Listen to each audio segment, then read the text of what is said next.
Okay, now we're on to the Netlify Addons section. This is going to be a relatively quick section because a lot of these are just show and tell demos. And also, it's a very growing field. It's probably the absolute newest out of all of these different sections that we've covered so far. And let's just get right into it. So the first one is Netlify Analytics. This was just launched in June of 2019, and it's server-side analytics. And you can check out the product page over here and get a gist of what it's talking about. But the main idea is that because it's server-side, it's unblockable. Because you have to serve the files for people to access your site. And if they access your site, and if we serve the file to them, then they're definitely a visitor. And that's important because a lot of us use ad blockers like Privacy Badger and uBlock Origin to block our ads. So here's a way to get past that and get real numbers, but then also avoid tracking personal information because Netlify Analytics simply doesn't accept personal information, so you can't track it. So the best way to get started is just to go to any site that you have and just hit to the analytics section on the top. And you can read through this and click to enable analytics for $9 a month. You can fill that out, but I already have that filled in my other site, so I'm going to go to there. It is per site. As for right now, obviously work with the salespeople if you need better pricing than that. And you can also read the documentation for more information about what each of these numbers mean. That's going to be extremely important. So here's my own personal site. I can see total page views for the past 30 days, unique visitors, and total bandwidth used. Unique visitors is an important question, and we'll come to that. So these are daily numbers, and these are monthly numbers. Daily numbers are I had a spike on September 14 when I had a big blog post go out. Unique visitors, how do we tell unique visitors if we don't track them? And this is straight up just unique IPs. And there's some pros and cons to that with regards to double counting. For example, if you're on a mobile phone versus on your desktop and you're on different networks, you have different IPs and you'll be counted twice. But then also you'll be undercounting people who share IPs. So for example, in a co-working space or a library or a airport or something. So it is by IPs. As long as you're comfortable with that and you can see the spikes here and there, you should be relatively comfortable with what the traffic numbers say about what's going on with your site. Additionally, something else that you can't see here is that when you actually turn it on, Netlify is able to backfill in time for the past 30 days and that's just because Netlify already has the server logs. It just hasn't set up the scripting for your site to spit out the analytics for you. So that has extra running costs, and that's what you're paying for to backfill. You don't have to enable it and then track. The limitation, of course, is that right now it only offers you 30 days, but that is definitely something that the team is keen on working on for offering you more than 30 days and rolling windows of stuff. So you might notice that unique visitors on a daily basis and a unique on a monthly basis kind of doesn't add up if you try and add every single day up. And that's intentional because these are unique over a month, whereas these are unique within a day. So that's all explained in the documentation, and you can definitely look at the specific definitions of what each of these numbers mean.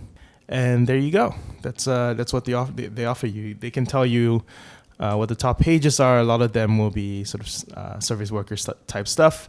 But then also, you can also look at things that are missing. So for example, if I forgot a mobile icon, that's a very good sign that I should probably put it there because people are checking stuff out on mobile. They're checking out for my RSS, or if they're trying to hack me, I can also see what's going on over there. Some pages will get a lot of bots sniffing for the WP admin login page. And that's just something that we, being Jamstack just guards against for you. And that's very nice. You may also want to filter out some of these commonly requested things which are not relevant to your site, and that those are functionality that is being worked on by the team. As well as you may want to offer client-side navigation because these are only server-side. This is where people land, but then subsequent navigations for people using front-end frameworks aren't being tracked. And again, that's another common feature request that hasn't been implemented yet.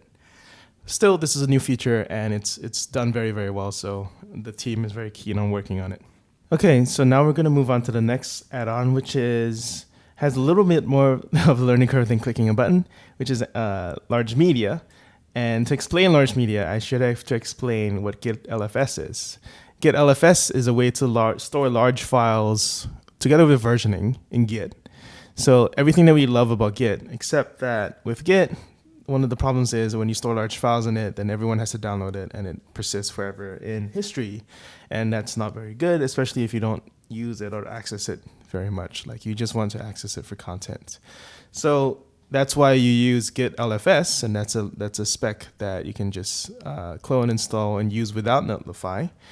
What Netlify does for you is provide a place to store it. So that's where Netlify Large Media comes in. And you can see the product page over here and learn a little bit about how to deal with the problem. Netlify Large Media also comes with the concepts of image transformations, and we'll talk a little bit about what that means. But let's actually check out how to implement it. The best way to learn where to implement it is on the docs.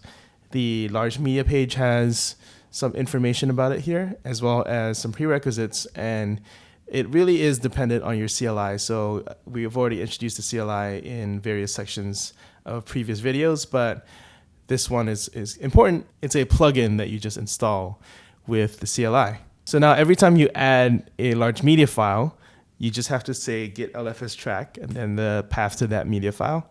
And you can use wildcards as well for entire folders. And Netlify will just upload that to Netlify servers when you commit. So your workflow is exactly like push and pull and all that. And let's have a look at what that looks like on our demo. So our demo over here has a bunch of images with high definition. And you can see the GitHub repo over here. And we can see how this is all set up with Git LFS. In the master branch, this is the one without Git LFS. So if you go into the static folders and look for the images and look at each of these images, they're just going to be the large images that we see over here. And here's some apples.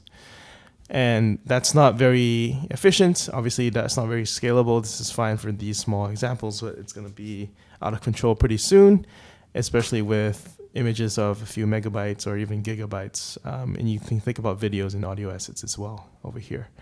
So what happens with this folder in Git LFS is when I switch over and I head to images and I look at one of these, I see that the file size is 386 kilobytes, but I see that it's been replaced by just a pointer. And now the pointer is just pointing to the Git LFS server, which in this case is Netlify Large Media. You can see the corresponding files tracked on the large media section of your site. So head over to the large media section, and then you can see all the files that are being tracked, as well as filter out for one of them if you have a lot of files. And that's very, very handy.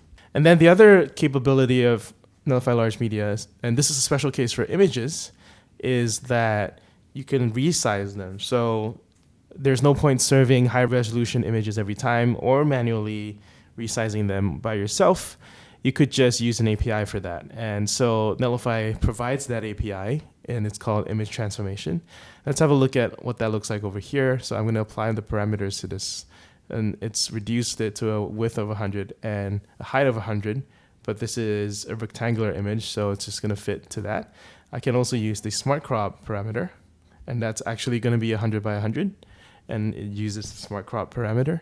We can also make this, let's say, 500 on the width, and that just gives you exactly what you want. So that's a very great way to just send over the wire exactly the subset of the image that you need, and you can change the parameters, whether you need to preserve the aspect ratio or you need to just fit exact dimensions if you need to. You can see more details about image transformation over on the documentation page, and especially on how to supply the query parameters to get the examples that you need. But it's going to be pretty straightforward once you understand what it does. So that's Netlify Large Media, relatively straightforward large file hosting, and image transformation product. All right, that is that for image transformation and large media. And now we're on to even more exciting ground, which is the Addon Marketplace. And this is a relatively new part of Netlify as well, which is working with third-party add-on providers. And it's not something we really shout about because there's just not a lot of them, and it's quite a new initiative. But it's definitely a growing area of focus for Netlify. And if you're interested in working on an add-on for your company together with Netlify, definitely get in touch. But we're just going to focus on 2 existing add-ons that you can use today. The first is going to be Fauna DB. A lot of people, when they move up in terms of use cases from marketing pages to submitting forms to authentication and CMS, and then they at some point they become an app and need some sort of persistence from a database. And you can use Firebase and other databases like MongoDB Atlas through Netlify Functions and Netlify Dev and all that good stuff, but it's easier to onboard with an add-on that manages a lot of the back-end syncing of environment variables and setting up of instances and all that. So it's all integrated in your Netlify Dev workflow. So here we'll talk a little bit about Fauna DB. So the Fauna DB, I think the best place to find out about it actually is not on Netlify. The best place to find out about it is on a podcast. One of my favorites is Software Engineering Daily, and Evan Weaver, the CEO of Fauna, talked about why he started Fauna. And basically he was one of the early database engineers at Twitter, and they faced scalability problems because they were using NoSQL databases. Well, they had to migrate to NoSQL because they faced scalability problems. And so that's what Fauna is, a globally distributed ACID compliant database. And it has a lot of really nice features, including their own query language, which is very powerful for some use cases like field level authorization and GraphQL first support. So the best way to start thinking about how to use Fauna together with Netlify Functions is to look at some of the announcement posts. The Fauna add-on was definitely in the prototyping phase for a few months. And so in July, there was this example from David Wells talking a little bit about how to set it up from a Create React app point of view and setting up a full serverless database-y full stack Fauna DB enabled Netlify function. And that's the demo that you can view on the Netlify repo because it's the one done by Netlify people. And you can definitely think about the structure that you might want for a backend for your CRUD apps. And more recently, in September of 2019, we actually announced the full general availability of the add-on together with an authentication claims process. So now it's fully supported. So now it's fully officially supported by Netlify and Fauna. And the way that you add it, you can definitely create it through the Netlify CLI. And these are the commands: add-ons create Fauna, and then you can claim that instance with add-ons off. And the Fauna team themselves have also worked on a demo for you that can show off what you can do with it. And the idea of this demo is to show you how to integrate Netlify Identity, Netlify, and Fauna all in one full stack app. And obviously it's a to-do app because that's the hello world of everything. And we can log in, for example, with our Netlify Identity process that we know and love. And once we're logged in, you can see that we are able to create lists to do MVC. And I can access that list and add a list and do everything that you normally do with CRUD. And you can still go back out. And this list would be guaranteed not to be accessible to other users because of how Fauna does field level authentication. So definitely check out how Fauna works. You can also look at their docs for the Fauna add-on specifically, or just getting started with Fauna in general. And it's a very powerful database with great developer experience for serverless Jamstack users. The next add-on we're going to look into is the Very Good Security, or VGS add-on. And VGS is a company. It's not just something that you should have. VGS is a company that solves a very real problem of a very different nature, which is collecting your users' data in a PCI and HIPAA compliant way. So there's some more information on the docs, but I'm just going to go through a rough intro of what you should know in case you might need this. And so the idea is that when you're using something like Netlify Forms, you might be collecting some information. So let's look at this demo on the VGS GitHub page. And it's also linked in the show notes. And over here, we can see that we're taking a form. We got some name information, all this stuff. And we don't want this to be submitted to us via Netlify functions or Netlify forms. We just want to send it on to do, for example, a processing check, like a background API check, and maybe take payment through Stripe or something. So what VGS does is an intermediary that steps in and wipes and replaces all of these fields with unique IDs. Those functions can then remotely check VGS for those values. None of it hits Netlify or Netlify's logging. So here we've processed a Stripe transaction, even though we haven't saved the user's data from credit card or other information. So that's the rough idea of why you might need it. Definitely go check out their introductory video just to explain a little bit more about what VGS does. They are very good at what they do. And they have more docs for you on the announcement blog post, as well as on the VGS doc site itself. So definitely go check that out. Okay, and just to wrap up the video, we are going to talk a little bit about the premium add-ons. And these are things that you might want to look into if your company relies on Netlify, especially for enterprises and large teams.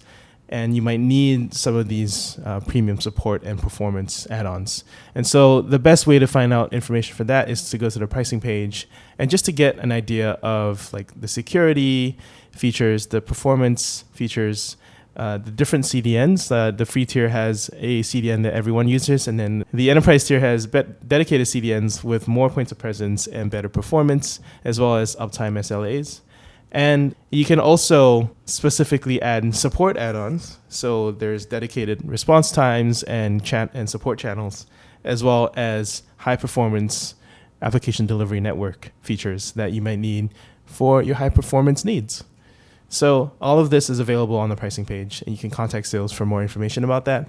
I personally don't know too much, but it's good enough to know that it exists if your app or site needs it. And that's it. We've wrapped up our tour of Netlify add-ons. To be clear, everything else that we've discussed so far are also add-ons. It's just that there's more to do with each of them.